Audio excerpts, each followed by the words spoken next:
Hello guys. आज हम बात करेंगे 10th चैप्टर फिजिक्स में। और टॉपिक चल रहा था अपवर्तन का। तो अपवर्तन का पिछले वीडियो में हमने अपवर्तन का नियम देखे थे। आज शुरू करेंगे स्नेल के नियम से। तो स्नेल का नियम क्या होता है कि अपवर्तन का जो हमने सेकंड लॉ पढ़ा था कि जब भी कोई प्रकाश की किरण, एक ही प्रकाश की किरण एक निश्चित माध्यम में, निश्चित माध्यमों के लिए आपतन कोण की ज्या और अपवर्तन कोण की ज्या का जो अनुपात होता है वो एक स्थिरांक होता है। तो इसका मतलब एक माध्यम से दूसरे माध्यम में जब प्रकाश की किरण जाती है तो पहले माध्यम में बनने वाला जो आपतन कोण है उसका साइन, और सेकंड माध्यम में दूसरे माध्यम बनने वाला जो अपवर्तन कोण है उसका साइन, इनका जो अनुपात है, रेशियो है, वो एक स्थिरांक होता है। लिखा हुआ भी एन बराबर, हम उस स्थिरांक को अगर यहाँ एन लिखें तो एन बराबर साइन आई बटे साइन आर। यहाँ एन है अपवर्तनांक, तो इस नियम को ही हम बोलते हैं स्नेल का नियम। तो सेकंड लॉ है वही इसका स्नेल का नियम है। अब बात आती है कि एन अपवर्तनांक क्या होता है। तो अपवर्तनांक क्या होता है कि जब भी कोई प्रकाश की किरण एक माध्यम से दूसरे माध्यम में जाती है तो दूसरे माध्यम में और पहले माध्यम में, इन माध्यमों में प्रकाश की चालों का जो अनुपात होता है उसको हम पहले माध्यम के सापेक्ष दूसरे का अपवर्तनांक कहते हैं। जैसे कि n21 लिखा हुआ है, हम इसको लिखने का जो तरीका है वो है n21। तो 2 का मतलब है कि दूसरे माध्यम का अपवर्तनांक और 1 का मतलब है पहले माध्यम के सापेक्ष। तो प्रकाश की किरण जिस माध्यम से आ रही है और जिस माध्यम में जा रही है, तो अपवर्तनांक हमेशा जिस माध्यम में विचलित हो रही है, अपवर्तित हो रही है, उसकी बात करते हैं। अगर एक माध्यम से जैसे प्रकाश की किरण दूसरे माध्यम में जा रही है तो ये दूसरे का अपवर्तनांक लिखा हुआ है n21। इसका मतलब हमें पता लग रहा है n21 का कि प्रकाश की किरण 1 से 2 में जा रही है, तो दूसरे का अपवर्तनांक, दूसरे का जो अपवर्तनांक होगा वो बराबर क्या होगा, दूसरे का अपवर्तनांक पहले के सापेक्ष। माध्यम 1 में प्रकाश की चाल यानी जो सापेक्ष लिया जाए तो 1 में प्रकाश की चाल बटे माध्यम 2 में प्रकाश की चाल। तो अगर प्रकाश की किरण मान लीजिए हवा से जल में जा रही है तो इसका मतलब पहला माध्यम हवा है, दूसरा माध्यम क्या है, जल है। तो इसका मतलब यहाँ पर जल का अपवर्तनांक है किसके सापेक्ष, हवा के सापेक्ष। तो माध्यम हवा में प्रकाश की चाल, जो पहला माध्यम हवा लिया है तो हवा में प्रकाश की चाल माध्यम 2 में यानी कि जल में प्रकाश की चाल। तो इन माध्यमों की में चालों का जो अनुपात होता है उसी को हम बोलते हैं जो अपवर्तनांक। दूसरा, इसी को अगर यही प्रकाश की किरण 2 से 1 में जा रही होती, तो प्रकाश की किरण 2 से 1 में जा रही होती तो हम इसको लिखते हैं n12। इसका मतलब पहले का अपवर्तनांक दूसरे के सापेक्ष और फिर माध्यम 2 में चाल, तो जिसके सापेक्ष होता है उसमें चाल बटे जिस माध्यम में जा रहा है तो माध्यम 1 में चाल। तो इससे पता लग रहा है कि प्रकाश दो माध्यम से प्रकाश एक माध्यम में जा रहा है। ये हो गई अपवर्तनांक। अपवर्तनांक से हम क्या निकालते हैं या अपवर्तनांक से हमें क्या पता लगता है। एक तो हमें माध्यम अपवर्तनांक से पता लगता है कि कोई प्रकाश एक माध्यम से दूसरे माध्यम में जा रहा है। अगर हमें अपवर्तनांक पता है तो पता लगेगा कि उस माध्यम में जिसमें वो जा रहा है उसमें प्रकाश की चाल और जिससे आ रहा है क्या हो सकती है, उनका रिलेशन हमें पता लगता है। दूसरा, हमें ये भी पता लगता है कि अगर हम देखें कि प्रकाश एक माध्यम से दूसरे माध्यम में जा रहा है तो मुड़ रहा है। जैसे हमने यहाँ देखा कि प्रकाश एक माध्यम से दूसरे माध्यम में गया तो ये प्रकाश क्या मुड़ गया, ये प्रकाश मुड़ गया। तो हम कह सकते हैं कि जो मुड़ने से एंगल बन रहा है ये अपवर्तन कोण आर। अगर ये प्रकाश अविलंब के पास आता जा रहा है तो इसका मान कैसा होता जा रहा है, कम होता जा रहा है। और जैसे जैसे दूर जा रहा है तो इसका मान कैसा होता जा रहा है, बढ़ता जा रहा है। तो हम ये कह सकते हैं कि आई और आर का जो अनुपात है वो हमें ये भी बताता है कि ये प्रकाश किरण कितना मुड़ रही है। तो अपवर्तनांक को हम प्रकाश के मुड़ने की क्षमता के द्वारा भी नाप सकते हैं या समझ सकते हैं कि अपवर्तनांक से पता लगेगा प्रकाश किरण कितना मुड़ रही है। जैसे जैसे एंगल बढ़ता है हमें पता लगेगा प्रकाश की किरण मुड़ भी रही है। अब जरा समझेंगे सापेक्ष अपवर्तनांक। तो अपवर्तनांक को थोड़ा और समझने के लिए पहले देखें कि देखिए वैसे बहुत माध्यम है, जल माध्यम है, कांच माध्यम है, हीरा माध्यम है, प्रकाश ग्लिसरॉल में जा रहा है, ग्लिसरॉल एक माध्यम है, केरोसिन माध्यम है, बहुत सारे माध्यम है। लेकिन जब भी प्रकाश की अपवर्तन की बात करेंगे तो एक माध्यम से दूसरे माध्यम प्रवेश करेगा तो वहाँ दो ही माध्यम होंगे और दो माध्यमों को हम कहेंगे, क्या कहेंगे, सघन माध्यम और विरल माध्यम। तो पहले समझते हैं सघन और विरल क्या होते हैं।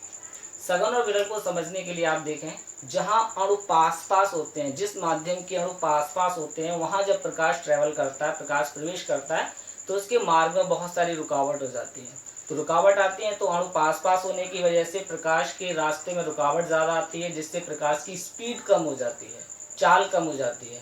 और जब प्रकाश की चाल कम हो जाती है तो अवलंब की ओर झुक जाती है, थोड़ा मुड़ती है। लेकिन अगर हम बात करें एक ऐसा माध्यम जहाँ अणु बहुत दूर दूर है, अणु बहुत दूर दूर है, प्रकाश को चलने के लिए बहुत खुला रास्ता मिल रहा है, तो जब प्रकाश ऐसे रास्ते में, ऐसे माध्यम में प्रवेश करता है जहाँ अणु दूर दूर होते हैं, तो प्रकाश की चाल बढ़ जाती है।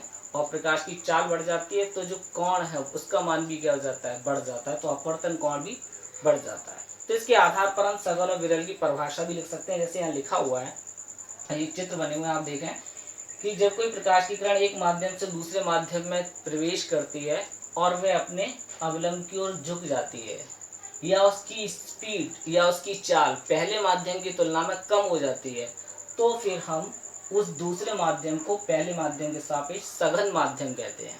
बताया ना, जिसमें प्रकाश जा रहा होता है उसी के अपवर्तन की बात होती है, तो इसको बोलेंगे सघन माध्यम। ये सघन माध्यम किसकी तुलना में, विरल, इसकी तुलना में, क्योंकि इसमें प्रकाश की चाल कम हो गई है, अवलंब की ओर झुक गई है, तो इसको बोलेंगे सघन और इसको क्या बोलेंगे, विरल। इसी तरह से जब प्रकाश की किरण किसी एक माध्यम से दूसरे माध्यम में प्रवेश करती है और अवलंब से दूर हट जाती है, अपवर्तन कोण का मान बढ़ जाता है, तो उसकी चाल बढ़ जाती है, तो हम कह सकते हैं कि उस दूसरे माध्यम को पहले माध्यम के सापेक्ष विरल माध्यम कहते हैं। इतना क्लियर हो गया। सघन और विरल दो माध्यमों की जब तुलना की जाती है तो एक तुलनात्मक वर्ड है। जरूरी नहीं है कि कोई एक माध्यम सघन है तो हमेशा सघन रहेगा, वो दूसरे के कंपैरिजन में। जैसे मैं अगर आपको बात करूं कि हमारे पास 3 लोग हैं, ए बी सी, ए के पास 100 रुपये, बी के पास 200 रुपये, सी के पास 300 रुपये। अगर बात करें ए और बी में अमीर कौन है, तो ए और बी में बी अमीर है क्योंकि उसके पास 200 रुपये, ए के पास 100 रुपये। लेकिन अगर हम बी और सी की बात करें, इनमें अमीर कौन है, तो वहाँ सी अमीर है क्योंकि उसके पास 300 रुपये और बी के पास 200 रुपये।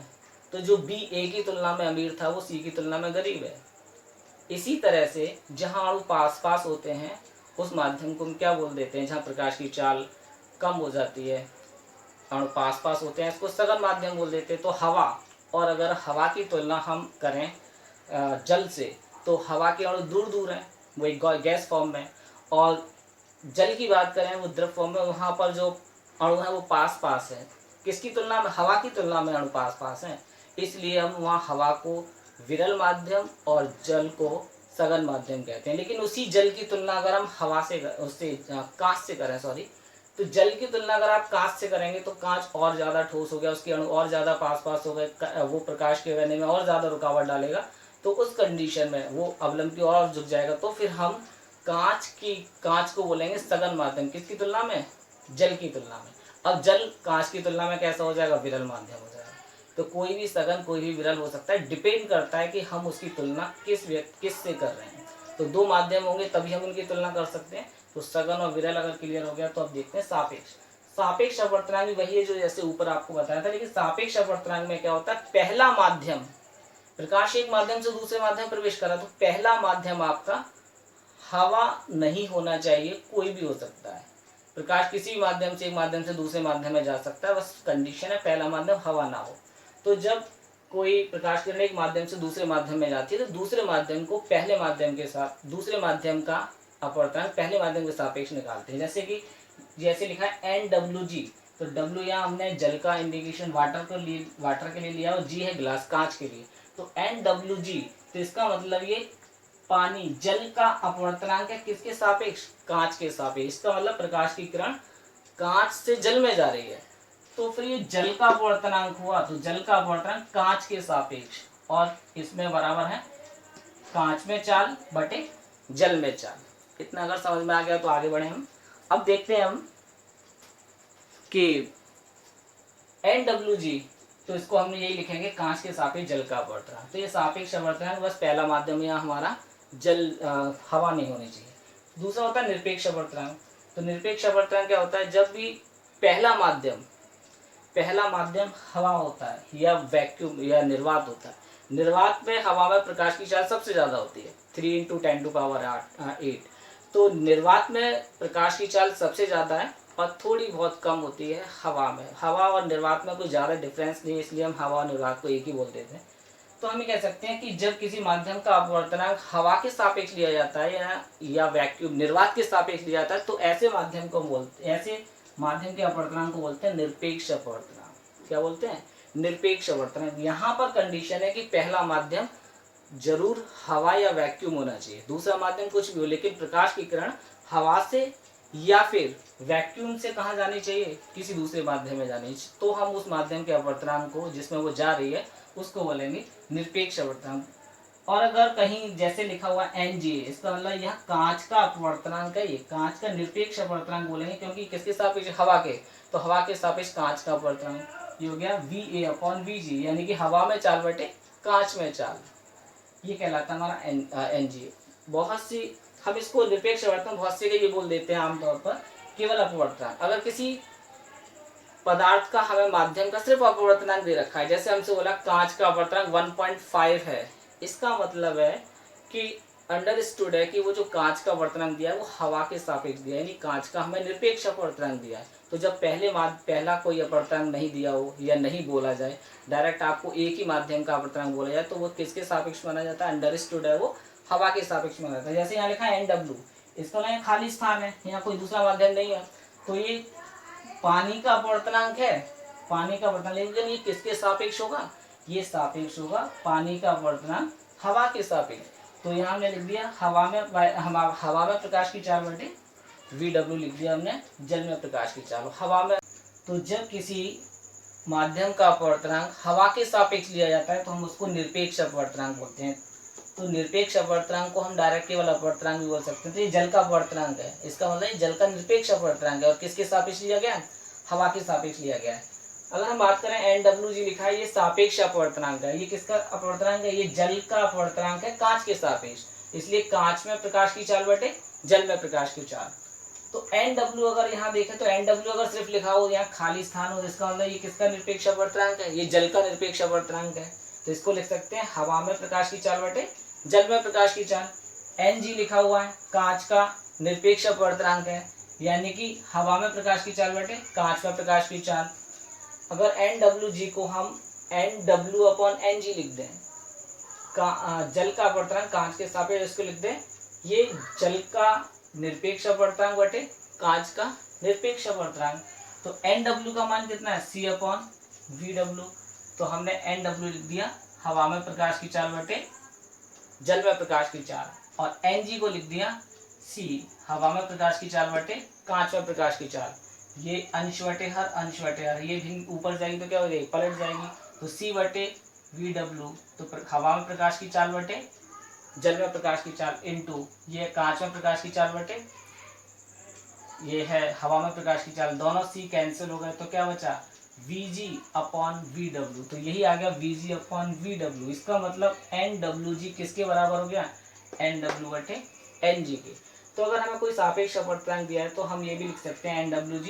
तो इसका मतलब ये किस किसका अनुपात है? ये जल का निरपेक्ष अपवर्तनांक कांच के निरपेक्ष अपवर्तनांक का क्या है? अनुपात है।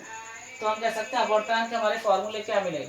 N21 sin I बटे sin R, ये हमने स्नेल के नियम में पढ़ा। V1/V2, ये चारों के अनुपात को बोला गया, और ये हमें मिला अपवर्तनांक के पदों में। अपवर्तनांक एक समान राशियों का अनुपात है, दोनों एक जैसी राशियां हैं, 4/4, इसलिए इसको नापने का कोई मात्रक नहीं होता है। वीडियो अगर आपको अच्छी लगी हो और ये समझ में आया हो तो आप इसे लाइक करें, शेयर करें, और जिन्होंने अभी तक चैनल को सब्सक्राइब नहीं किया है वो चैनल को सब्सक्राइब कर दें, जिससे कि जो भी वीडियो अपलोड हो आपके पास जल्द से जल्द पहुँचे, सबसे पहले पहुँचे। धन्यवाद।